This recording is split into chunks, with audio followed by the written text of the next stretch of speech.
दोस्तों पिछले वीडियो में जैसा कि आपको याद होगा कि हमने यूनिवर्सिटी ऑफ इलाहाबाद का नोटिफिकेशन कंप्लीट पढ़ लिया था। मैंने आपको उसमें सारी जानकारी दे दी थी, कितनी फ़ीस लगने वाली है, क्या सिलेबस रहेगा और कौन कौन लोग इस फॉर्म को भर सकते हैं, क्या अदर स्टेट वालों के लिए फ़ीस लगेगी एक्स्ट्रा या नहीं लगेगी, ये सारी चीज़ें मैंने आपको उसमें बता दी थी।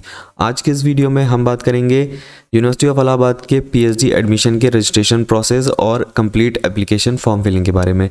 तो चलिए आगे बढ़ते हैं इस वीडियो में और बताते हैं आपको कैसे यहाँ पर आपको रजिस्ट्रेशन करना है और कैसे आपको आगे फॉर्म को फिल करना होगा। तो चलिए अब स्टार्ट करते हैं आज का ये वीडियो। तो दोस्तों यहाँ आप देख रहे हैं, यह है यूनिवर्सिटी ऑफ इलाहाबाद का ऑफिशियल पेज और यहाँ पर आप देख सकते हैं क्रेडिट रजिस्ट्रेशन लिंक दिया हुआ है। यहाँ पर आप जैसे ही क्लिक करेंगे, क्लिक हियर टू विजिट पर आपको क्लिक करना होगा। क्लिक करते ही यहाँ पर सबसे पहले आपको क्लिक करना होगा लिस्ट ऑफ एप्लीकेशन फॉर्म्स पर। तो जब आप इस पर क्लिक करते हैं, क्रेडिट 2023 पे क्लिक करेंगे, प्रोसीड पर क्लिक करेंगे तो आपके सामने फिर एक पेज और आ जाएगा और यहाँ पर आपको ब्रोशर डाउनलोड करने का भी ऑप्शन मिल जाएगा और यहाँ पर रजिस्ट्रेशन का बटन भी दिया हुआ है। तो जैसे ही आप रजिस्ट्रेशन के बटन पे क्लिक करेंगे, आपके सामने रजिस्ट्रेशन फॉर्म ओपन हो जाएगा।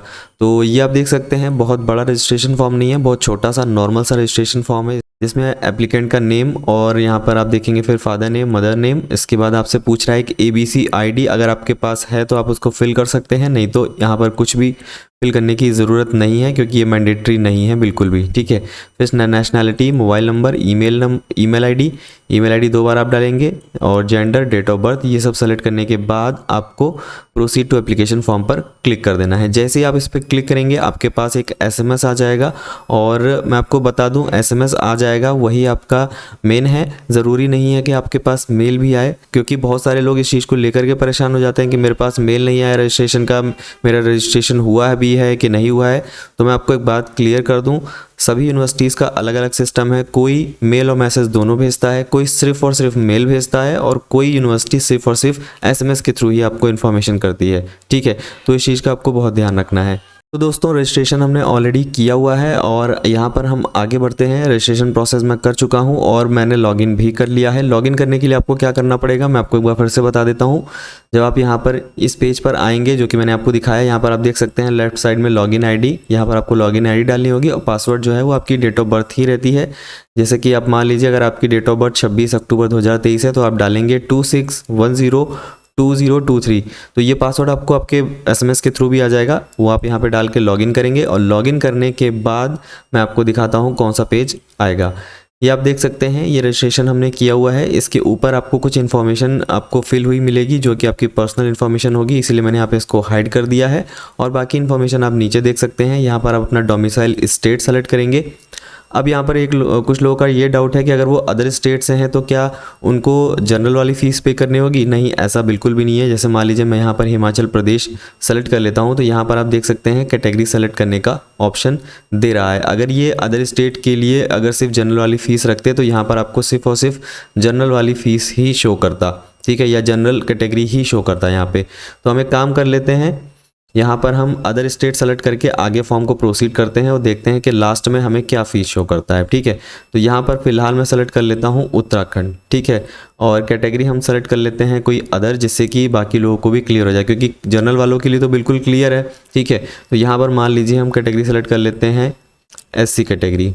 ठीक है, इसके बाद यहाँ पर जो आपकी कास्ट है वो आपको यहाँ पे फिल करनी होगी। देखिए यहाँ पे लिखा हुआ है ना, यहाँ पे ये स्टार लगा हुआ है, तो इसमें आपको फिल करना बहुत ज़रूरी है। जब तक आप इसमें फिल नहीं करेंगे आपका फॉर्म आगे नहीं बढ़ेगा। और देखिए ये चीज़ यहीं पर क्लियर हो गई है, ये आप देख लीजिए। फ़ी अमाउंट आप देख सकते हैं 900 रुपीज़ दिखाने लगा है। तो ठीक है, ये बात आपको क्लियर हो गई कि सेंट्रल यूनिवर्सिटी में फ़ीस जो बताई गई है वही फ़ीस आपकी लगेगी। अदर स्टेट वालों को जनरल वाली फ़ीस नहीं पे करनी होगी। ठीक है, तो यहाँ पर हम उत्तर प्रदेश सेलेक्ट करके और यहाँ पर हम जो है इसको जनरल पे ही कर लेते हैं और देखिए 1800 रुपये शो करने लगा है। अब यहाँ पर देखिए जनरल में भी ये कास्ट पूछ रहा है आपसे। ठीक है, तो जनरल में आपकी जो भी कास्ट है आप उसको यहाँ पर फिल कर लीजिए। फ़िलहाल यहाँ पर मैं ऐसे ही एग्जाम्पल के लिए बस यहाँ पर ABCD लिख करके आगे इसको प्रोसीड कर रहा हूँ। ठीक है, डिफरेंटली एबल आप हैं या नहीं इसको सेलेक्ट कर लीजिए।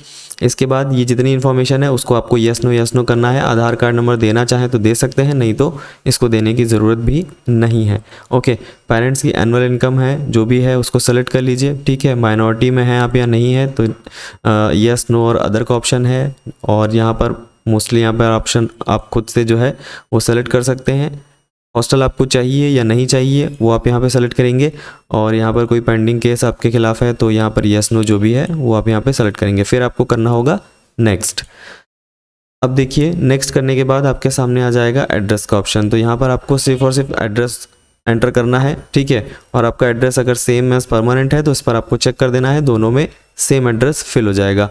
तो इसको हम फटाफट से फिल कर लेते हैं और हम बढ़ते हैं आगे। तो दोस्तों हमने यहाँ पे एड्रेस फिल कर दिया है, आप देख सकते हैं कॉरेस्पॉन्डेंस और परमानेंट एड्रेस हमारा जो है वो सेम है। तो यहाँ पर हमने फिल करने के बाद यहाँ पे नेक्स्ट पे क्लिक कर दिया है। नेक्स्ट करने के बाद देखिए आपके सामने अब आ जाएगा एजुकेशनल क्वालिफिकेशन। तो एजुकेशनल क्वालिफिकेशन आपको फिल करनी होंगी, तो फटाफट से आइए हम इसको भी भर लेते हैं। यहाँ पर सबसे पहले आपको हाई स्कूल, इंटर, ग्रेजुएशन और सब्जेक्ट ऑप्टेड फॉर पीएचडी। अब आपको यहाँ पर अपना पीएचडी का जो सब्जेक्ट है उसको सेलेक्ट करना होगा। जैसे मान लीजिए हमने अपना सब्जेक्ट सेलेक्ट कर लिया एजुकेशन, पोस्ट ग्रेजुएशन हमारा पास्ट है। तो यहाँ पर आपका मैं एक डाउट और क्लियर कर दूँ, यहाँ पर सिर्फ वही लोग फॉर्म भर सकते हैं जिनका पोस्ट ग्रेजुएशन पास हो चुका है, जिनका जो है मैं बता दूँ आपको कि जिनका क्लियर रिजल्ट जो है वो आ चुका है, वही लोग यहाँ पर फॉर्म को भर पाएंगे, ठीक है। क्योंकि यहाँ पे पास्ट का ही ऑप्शन आपसे पूछा जा रहा है, ठीक है। अब यहाँ पर हम पहले ग्रेजुएशन फिल कर लेते हैं। जैसे मान लीजिए हमने यहाँ पे पहले बीए लिख दिया, और इसको लिखने के बाद यहाँ पर ईयर सेलेक्ट करने का भी ऑप्शन नहीं दे रहा है। पहले मुझे लगता है 10th का ईयर पूछेगा, उसके बाद बाकी ईयर हम सेलेक्ट कर पाएंगे। देखिए हमने 2011 किया, फिर नीचे यहाँ पे ये आ गया, फिर देखिए ये भी ऑप्शन आने लगा। तो इस तरह से हम सेलेक्ट करते जाएंगे, ठीक है। और ये देखिए यहाँ पर ये देखिए कुछ इस तरह से ये सब आपको शो हो जाएंगे। फिर आपको यहाँ पर अपना नेम और स्कूल, बोर्ड जो भी है, रोल नंबर है, ये सारी चीज़ें आप बहुत इजीली फिल कर सकते हैं। ग्रेडिंग सिस्टम है तो ग्रेडिंग सिस्टम पे क्लिक कर दीजिए, तो सिर्फ आपको यहाँ पे ग्रेड फिल करना होगा। परसेंटेज सिस्टम है तो परसेंटेज फिल करने होंगे, ठीक है। तो यहाँ पर हम परसेंटेज सेलेक्ट कर लेते हैं क्योंकि हमारा परसेंटेज सिस्टम है। ये सब हमने सेलेक्ट कर लिया, और यहाँ पर फिर आप देखेंगे नेशनल लेवल टेस्ट आपने कौन सा क्लियर किया हुआ है, नेट है या नेट जेआरएफ है, गेट है या कुछ भी नहीं है, ठीक है। तो यहाँ पर आप लोग भी फॉर्म, मतलब नन वाले जिनके पास नेट जेआरएफ भी नहीं है वो लोग भी यहाँ पे फॉर्म फिल कर सकते हैं, लेकिन उनका पीजी पास होना चाहिए। तो यहाँ पर हम सेलेक्ट कर लेते हैं अभी फ़िलहाल के लिए नन, ठीक है। एग्जाम्प्टेड कैटेगरी यहाँ पर आप देख सकते हैं, अगर आप एग्ज़ाम नहीं देना चाहते हैं तो यहाँ पर आप इनमें से कोई होने चाहिए, या तो आप टीचर कैंडिडेट हो इनके कॉन्स्टिट्यूएंट कॉलेजेस के, या फिर इलाहाबाद यूनिवर्सिटी के इंटरनेशनल कैंडिडेट हो, या फिर आर्म्ड फोर्सेस से हो। ये बात हम पहले आपको बता चुके हैं। तो यहाँ पर भी हम नन कर देते हैं, और बाकी जो बची हुई इन्फॉर्मेशन है इसको जल्दी से फिल करते हैं और फॉर्म को आगे बढ़ाते हैं। तो दोस्तों हमने अपनी सारी इन्फॉर्मेशन फिल कर ली है, और यहाँ पर आप अपनी जो भी इन्फॉर्मेशन है उसको फिल करेंगे, और अब हम यहाँ पर आगे बढ़ते हैं, ठीक है। यहाँ पर हम नेक्स्ट करने जा रहे हैं। नेक्स्ट करने के बाद अब आपको यहाँ पे अपलोड करना होगा फ़ोटो और सिग्नेचर। तो फ़ोटो और सिग्नेचर में यहाँ पे अपलोड कर लेते हैं। बहुत ही सिंपल सा यहाँ पे ऑप्शन है, आप देख सकते हैं। फ़ोटो जो है वो आपकी 80 KB से कम होनी चाहिए, JPEG या फिर JPG फॉर्मेट में। तो ये आप इजीली कर सकते हैं, ठीक है। तो हम यहाँ पे फ़ोटो और साइन अपलोड कर लेते हैं और आगे बढ़ते हैं और देखते हैं फॉर्म में और क्या ऑप्शन आते हैं। दोस्तों फ़ोटो और सिग्नेचर अपलोड करने के बाद आपके सामने यहाँ पर आपका पूरा फॉर्म शो कर दिया जाएगा। यहाँ पर आपकी फ़ोटो लगी हुई मिलेगी आपको, ऊपर सिग्नेचर मिलेगा, आपकी सारी personal information, address, phone number, email ID सब कुछ शो होगा। और यहाँ पर आप नीचे देख सकते हैं हमारी क्वालिफिकेशन है वो भी यहाँ पे शो हो रही है, यानी कि कंप्लीट एप्लीकेशन फॉर्म इन्होंने लास्ट में यहाँ पे शो कर दिया है। और अभी कोई भी डॉक्यूमेंट का अपलोड एक्स्ट्रा इन्होंने नहीं मांगा है। तो फिलहाल हम यहाँ पर आगे आई एग्री पे चेक करते हैं और नेक्स्ट करते हैं, देखते हैं अब हमारे पास क्या ऑप्शन आते हैं। तो यहाँ पर आपको मॉडिफाई का ऑप्शन भी मिल रहा है, मॉडिफाई कर सकते हैं अगर आपको कुछ भी चेंजेस अभी करने हैं, बाद में आप नहीं कर पाएंगे।